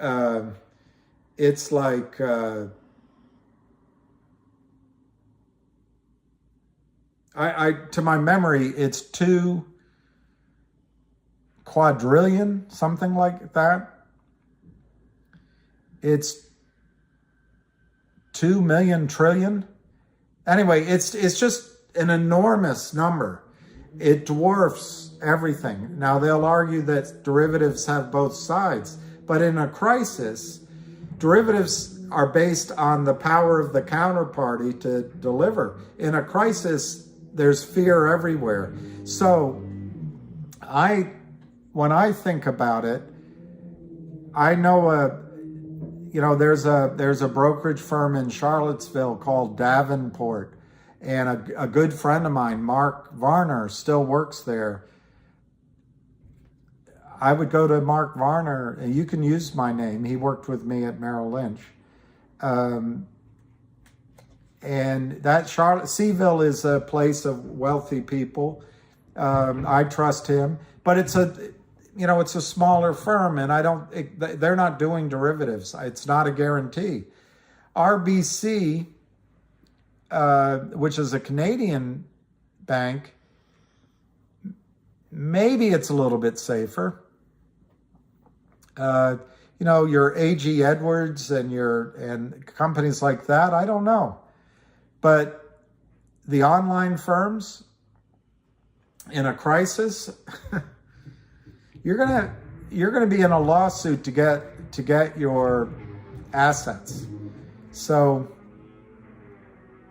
and in terms of cash, I think the answer, like I said, maybe a credit union, maybe some of the smaller regional banks, divide it out. When Greece took over people's accounts, I think the magic number was 100,000. And I don't remember. You can do your research, but I think they only let you take out $5,000 or $10,000 or $15,000. Maybe the answer is to have more than one account and lower the amounts. I hate to say it, maybe to have some cash at home. I know that's dangerous. I'll have to look it up, but there's these services that allow you to buy. I don't remember the names of them right now, but you can buy gold versus a credit card, and it's like BitGold. Maybe you buy some of that just so you have some flexibility. And they do that for Bitcoin, I think. There's services that do that. That's all I can think of right now.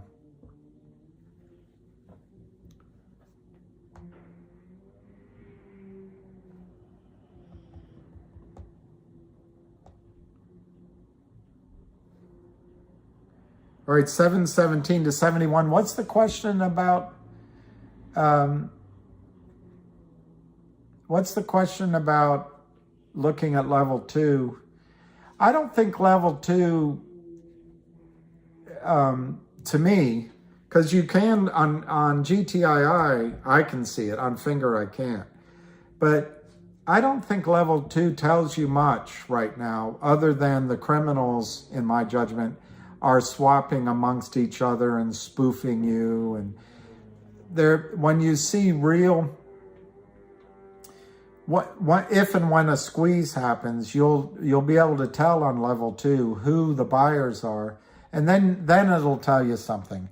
As long as there's strong bids, and I don't think they'll disguise it very much, because you could have more than one brokerage firm bidding against each other, and they just want to get the trades done. It's a different mentality. It's like, I don't know. It would be like your father coming into town if you got in trouble when you just got out of college, owing people for drugs and owing people on the betting book, and you borrowed money from your boss, and you know, maybe you borrowed some money from a loan shark and they beat you up, and your father flew in and said, "How much is it?" And you're crying and you say, "Well, I don't have it. I owe him $250,000, and it's doubling every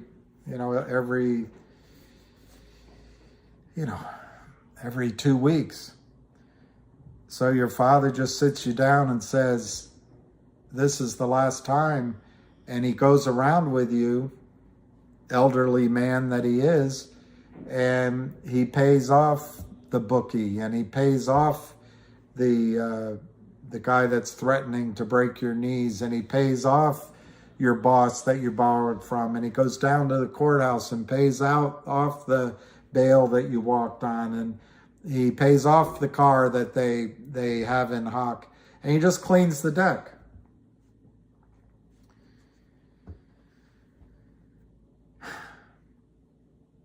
I forget why I was saying that.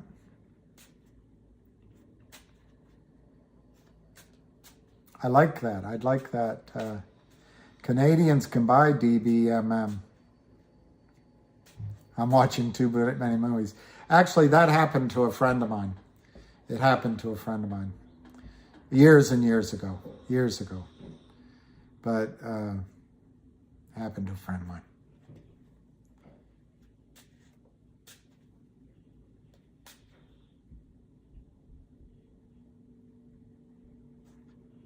Yeah, Key. See, Key, you guys are pretty smart. Yeah, really, it did.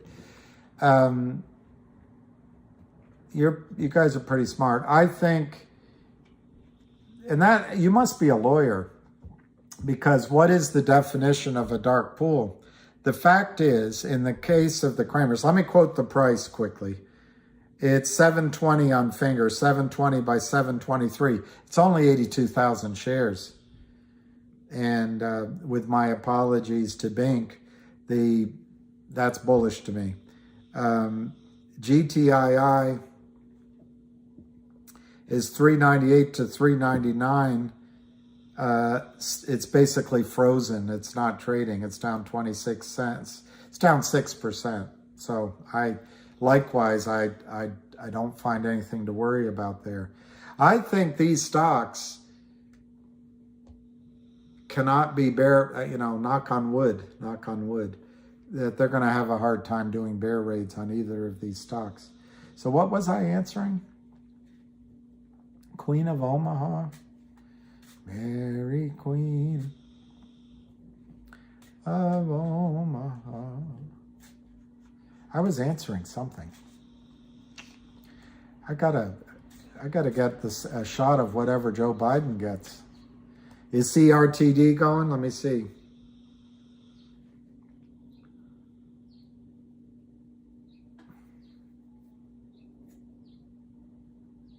Oh, it's down. It's down.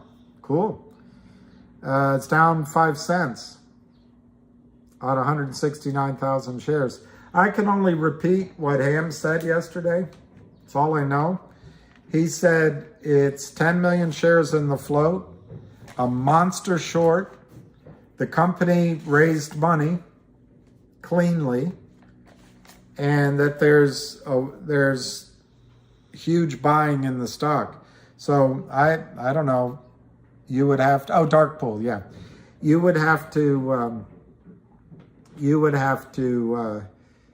if you're inclined, the time to buy it is as it's pulled back. That was as high as 555. Fumsig, fine. Fum. It was as high as today, 0.555. And Yearly high is 394. So it's an intriguing one. All right, so yeah, lunch. I'll talk a little longer and then I'll go get something to eat because I can feel it. I need something. But anyway, on the black pools, I think the reason the Kramers have been able to stay alive possibly is they're moving money offshore. They're also using offshore accounts to continue selling. There's different rules. And it goes to a lot of the questions you guys are asking. How do I know they don't have more money? And they might. But Revco got in trouble by money being offshore on the end of the quarter when it needed to be in-house, when the revenuer came to look. So it's a shell game they're playing, maybe. But it brings up an interesting question. If an offshore entity, Panama, sells under whatever their safe harbor or their special exemption is, maybe I think it used to be F or H. I can't remember now. But offshore, there's a different exemption that they can use for delays in delivery because it takes so long internationally. How in the time when everything's instantaneous over the computer networks that we need this anymore? It's just for fraud. Anyway, very interesting question that Key asks. That could essentially be a dark pool. By definition, it's trading. Now, the question is, do they have to enter the trade on the lit exchanges? Does it have to show up or not? And I'd have to beg off that answer. I don't know. I don't know if they could do a trade with an offshore company that's not reflected. If I had to answer a multiple choice question, I'd say they could not, that all trades have to be printed. But it's a really good question, Key. It's a really good question.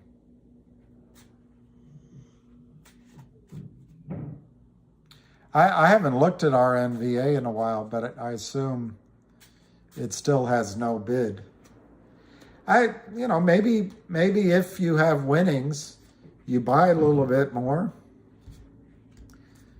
But somebody said it's like a lottery ticket. That's probably right.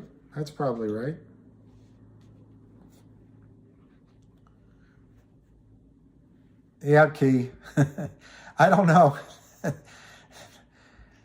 I don't know if you're thanking me because I called you smart or if I answered the question well. Because basically you stumped the band. I don't know. But I've wondered about it. I've wondered if there's mechanisms to hide trades. Yeah, Max Sloan, they keep moving. Yeah, Edward Garcia, if you want to put a stop in at 399.9, I mean, I can't tell you what to do, but I think that's stupid. I can say that.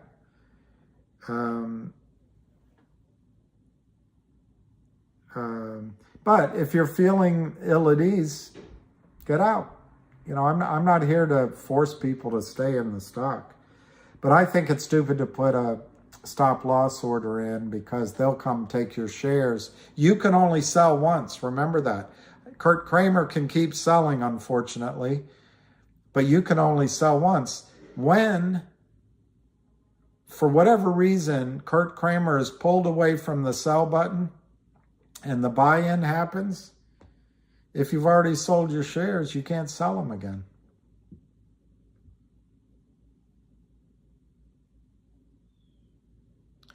Yeah, that's an interest. I didn't see who said that, but my father used to say, he said it to me years ago, and it's one of those things that sticks in my head. He said the United States is a great country to be successful in, but it's a tough country to fail in.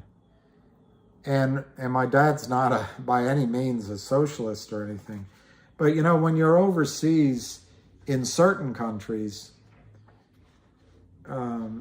like the UK and elsewhere, or Vermont, or California, or Denver, you see that there's some protections that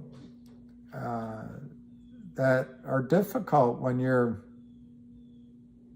not making it here. But I agree. Other parts of the world, it's really difficult to make Commander 35 making good calls. I don't know, Commander 35. So it's 397, 399. I'm going to go 3 more minutes.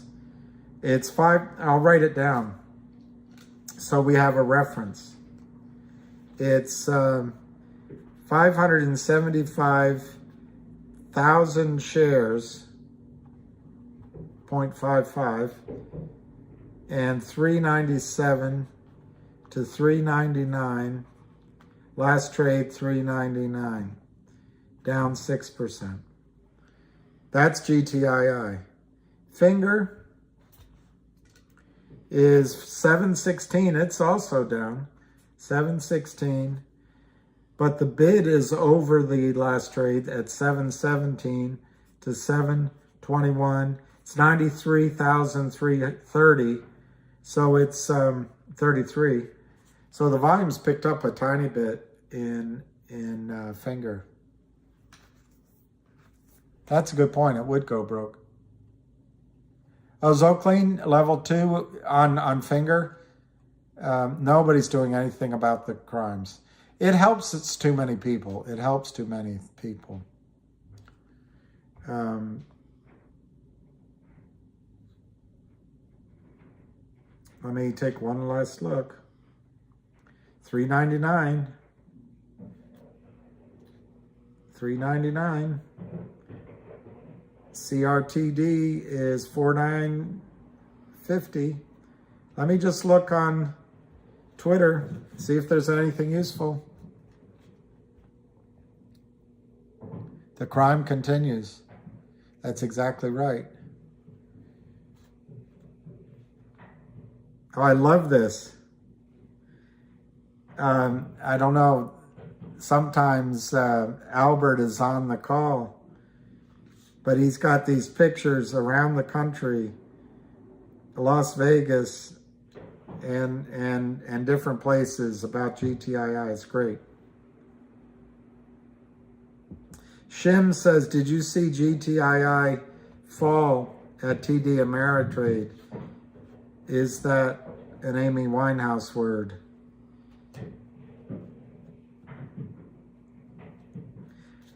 Mike at Short My Schlong, I think, has a good point, which is basically, let's focus on GTII. I agree.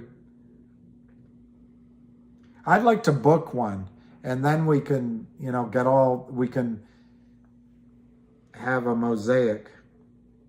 Right now, let's just paint the slate blue or green, and then we can dabble in other. I like this from Tia, I think. Buying 200 more now. She does at F blank blank K, Finra, F blank blank, the SEC. I like it.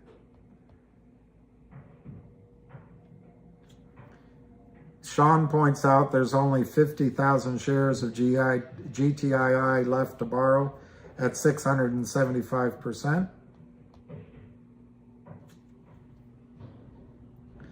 Ham thinks 4 does have a point.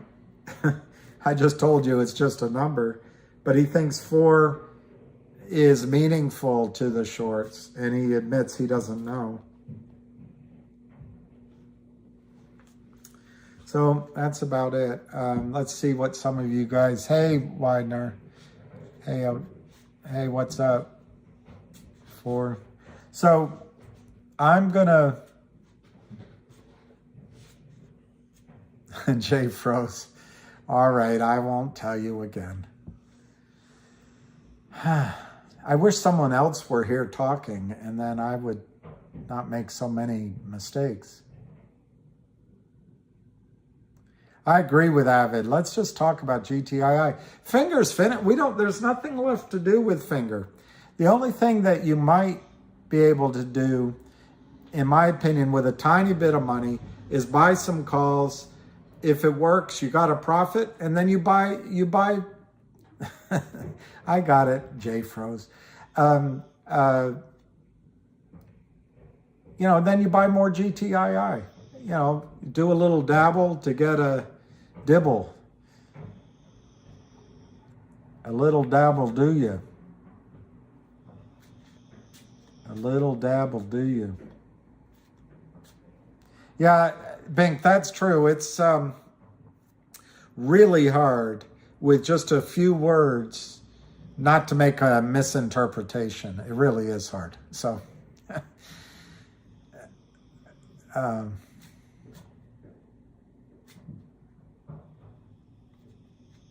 yeah, people are asking about other trades, and in fairness to Lou and Avid, and I forgot there's another person, by the way, other than Ham, Avid, and Lou.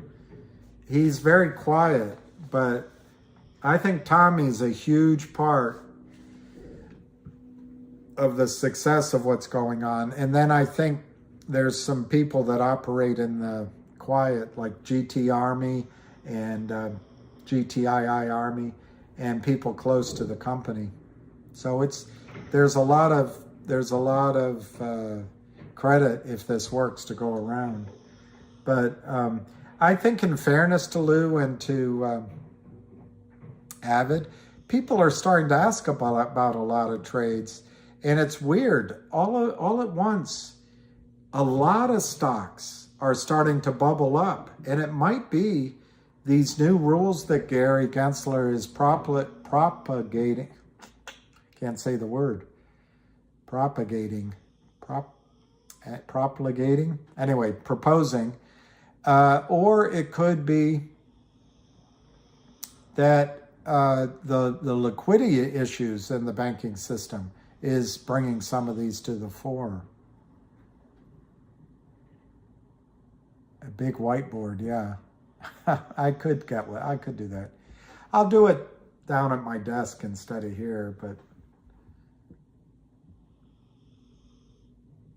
yeah, the standoff, I think, is to make us bored and look the other way. That's why I think each of you are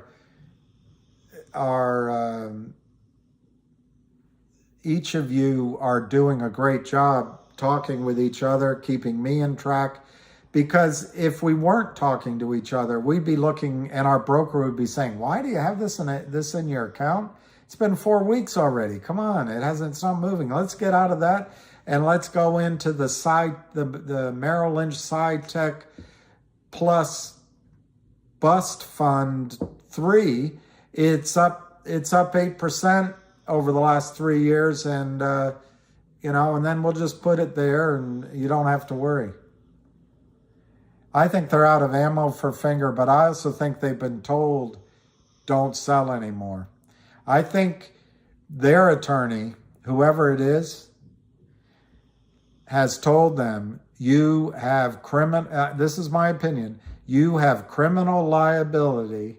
Wes Christian is going to come after you for anything you do. Stop talking to the market makers. Stop talking to other short sellers.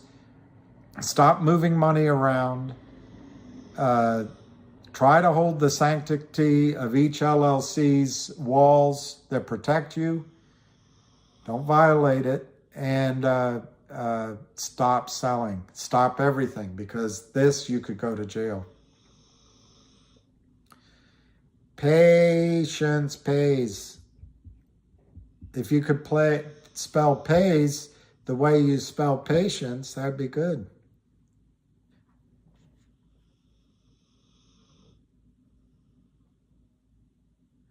El Cookie, another great question. Yeah, I worry that Jon Snow, I worry that he's a bit blowhardish. But, you can hear him self-promote. But there's no question that he knows what's going on. And imagine this.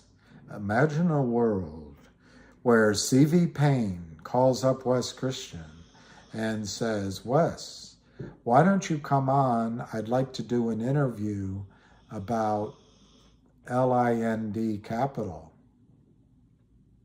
I mean, not capital, excuse me, partners. LIND Partners. Or imagine a world where C.V. Payne calls Wes and says, let's discuss short selling and what's going on and has it gotten any better? And Wes brings up FNGR on CNBC. Imagine that world.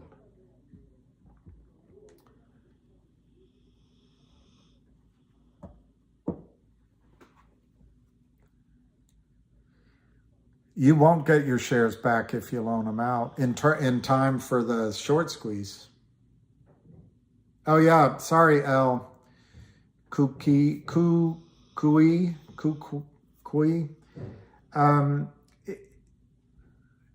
That's a really good question, but it's not as easy as you think. But ceteris paribus, assuming everything is just short selling, you're absolutely right. The fact that they sell more and they burn more of their equity, and the prime broker, even though I think the prime broker is complicit, might be raising the margin requirements, the number that becomes the alert, the crisis point could go from $9, because they didn't want it to go over 9, to 8. It could be down at $4 now. The only tricky thing is if they're selling shares long that they fail to deliver. It's hard to figure that in because maybe there's not a margin call on those shares. But I think you're right. El Kukoi.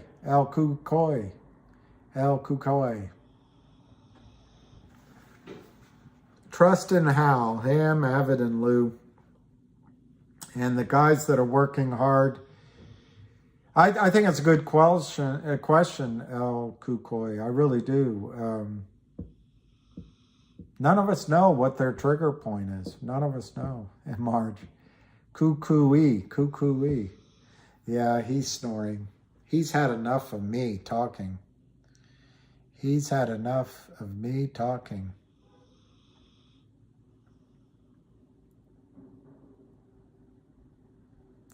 Yeah, I think all of retail would be a massive force, but retail is now less than 20% of Wall Street's revenues. It used to be huge, and it's down to 20%. Of course, a lot of retail's money goes in to mutual funds and hedge funds and private equity funds through retirement plans and through, other advisors. But retail is a much smaller percentage of the earnings pie, but they take advantage of us. The other thing retail could do eventually is put a lot of pressure on Congress and the president and state and local regulatory bodies. And the whole system might have to be rewritten. He's ready for a treat. Yeah, they use it against us, but they also get us to just leave our money with them because we should trust them. And then they trade around our assets. And the thing about them is they don't know. Oh, is that how you say it? I always said it the wrong way. But anyway, buenos dias, all things being equal.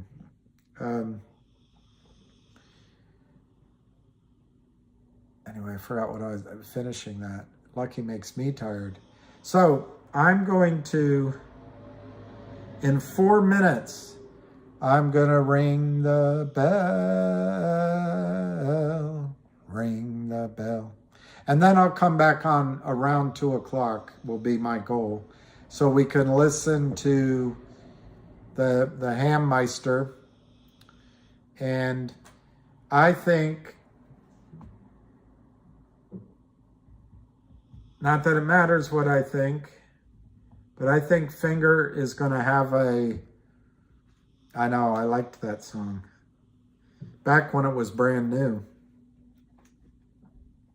I think Finger is going to have a squeeze any day, and it could happen. It could happen before GTII. But I think yes, it was a neat award. Wow. There's some, and it was 1979 or 80, I think, 1980.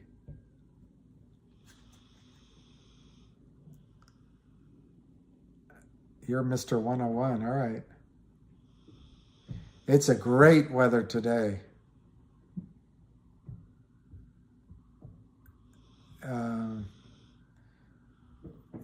I forget what you're agreeing with, but I love your support, Alicia. It always makes me, warms the cockles of my heart.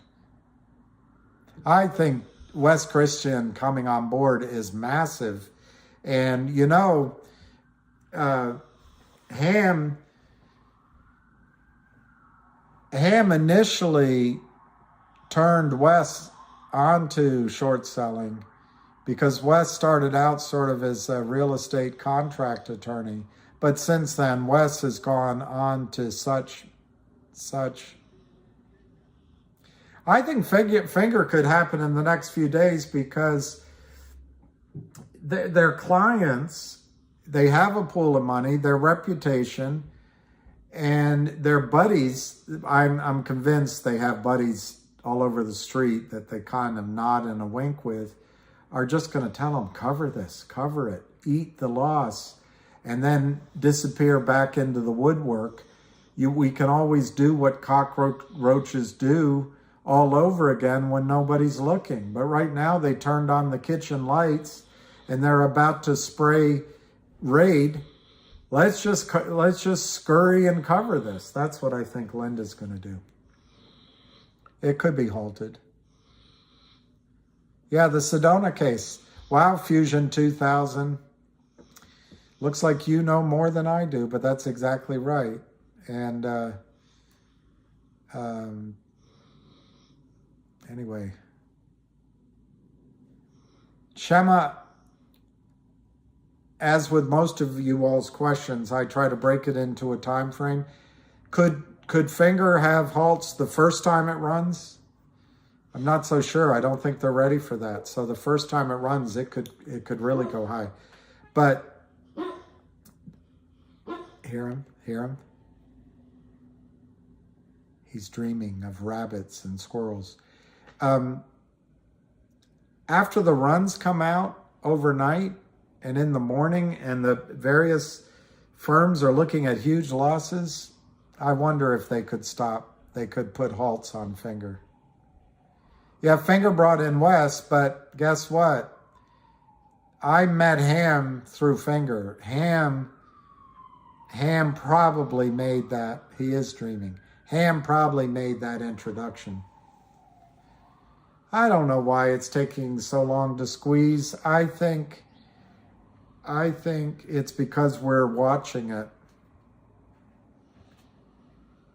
You know?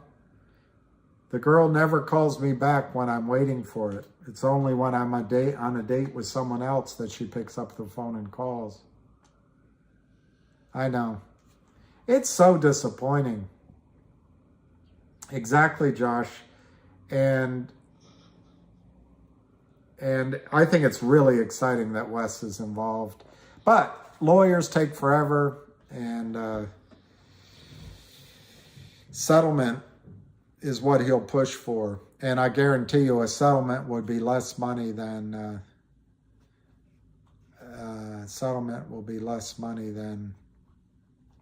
yeah, you can find Sedona. Ham always puts it up as an example on Twitter.